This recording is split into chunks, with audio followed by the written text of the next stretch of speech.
Setiap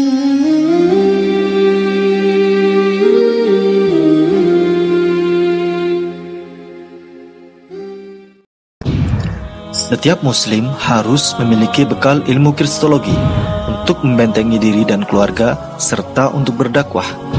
Anda ingin jadi kristolog handal atau Anda ingin memiliki ilmu kristologi? Kunjungi kristologinews.com, pusat karya monumental Ustadz Insan LS Mokoginta.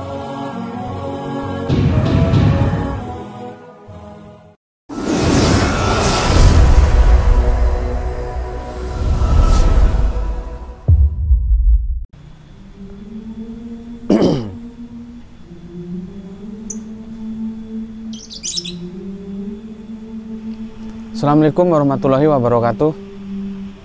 Melanjutkan kajian berikutnya. Ada yang tanya tentang Paulus. Paulus itu siapa sih? Untuk jelaskan Paulus itu memang cukup panjang awal ceritanya itu. Kalau kita harus buka Bible itu bisa membuka beberapa banyak ayat gitu. Jadi aku tak cerita saja, nanti hal-hal yang terpenting lah baru kita ngutip Bible ya. Paulus itu seseorang yang awalnya itu menentang, bukan hanya menentang saja, bahkan bukan ikut saja, bahkan peran utama membantai para pengikut Yesus gitu loh. Awalnya tuh di situ dia. Lalu dia mengaku. Nah, ini masalahnya pengakuannya itu benar atau salah kita tidak tahu. Dia mengaku ketemu Tuhan Yesus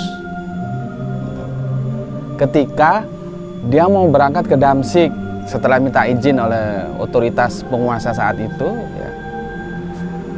Tujuannya ke Damsyik juga ya ingin membantai pengikut-pengikut Yesus gitu. Di tengah jalan dia ngakunya ketemu Tuhan Yesus. Disitulah titik balik. Kalau kita berjalan itu bukan hanya hadap kanan tapi dia balik kanan. Berapa ya? 360 derajat dibagi 2 180 ya. 180 derajat. Dia balik kanan. Akhirnya dia justru mengikuti sahabat-sahabat lainnya untuk menyebarkan agama gitu loh. Yang nanti berikutnya disebut Kristen ini. Nanti masalah Kristen nanti kita ulas tersendiri gitu loh. Masalahnya kita tidak pernah memberikan sebuah katakanlah analisa apakah pertobatan itu sungguh-sungguh dia lakukan atau dia punya strategi lain yang dia hitung. Kalau aku langsung berhadapan dengan cara membantai pengikut Yesus ini kontraproduktif dan agak sulit juga gitu loh, perlu perjuangan yang berat gitu.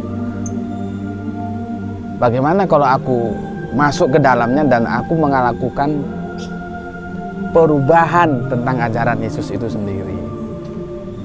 Ini nggak pernah diteliti sih ya. Sebetulnya pakar-pakar itu perlu duduk bareng kita teliti gitu. Karena begini, dua pengakuannya itu beda-beda gitu.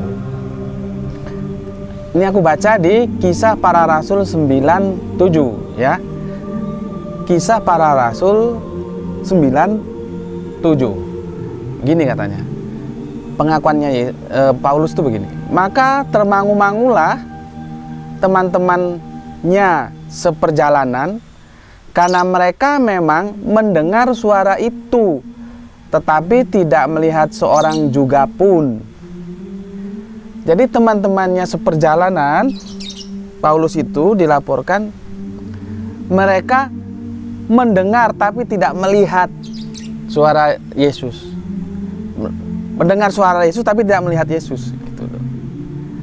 Itu di Kisah Para Rasul 9:7. Sementara kalau kita baca di Kisah Para Rasul 22:9 Dan mereka yang menyertai aku memang melihat cahaya itu gitu. Jadi Tuhan Yesus dalam bentuk cahaya gitu. Tetapi suara Dia yang berkata kepadaku tidak mereka dengar. Nah, jadi kontradiktif dua ayat ini. Yang satu mendengar tidak melihat, yang satu melihat tapi tidak mendengar. Mana yang benar? Gitu loh. Sebetulnya dari sini itu sudah bisa kita gunakan sebuah pijakan awal untuk meneliti sebetulnya apakah Paulus ini benar-benar bertobat dan dia tidak punya agenda khusus dalam pertobatannya. Kan begitu. Karena begini, Kristen yang kita kenal Kristen selanjutnya itu di Israel kan tertolak. Gitu. Dan 12 murid minus Yudas jadi 11 itu untuk orang-orang bersunat akhirnya. Ini ceritanya panjang, kalau kita baca di Bible panjang ceritanya. Aku ambil singkatnya saja. Sementara berkat jasa Barnabas, Paulus masuk ke lingkungan elit. Maka dibagilah job description, yang 11 itu untuk rasul orang-orang bersunat dan Paulus untuk rasul orang tak bersunat. Nah, yang 11 ini dia berkutat di teritorial Israel dan sekitarnya gitu. Dan kita tahu Israel itu tidak mau menerima Kristen. Mereka tetap bersikukuh dalam Yahudi yang mereka terima dari Musa gitu. Akhirnya Pauluslah yang berjasa mengembangkan Kristen sampai menjadi agama besar sekarang ini. Mungkin kalau jumlah pengikut kalau untuk ukuran dunia itu mungkin lebih banyak Kristen masih gitu, daripada Islam. Dua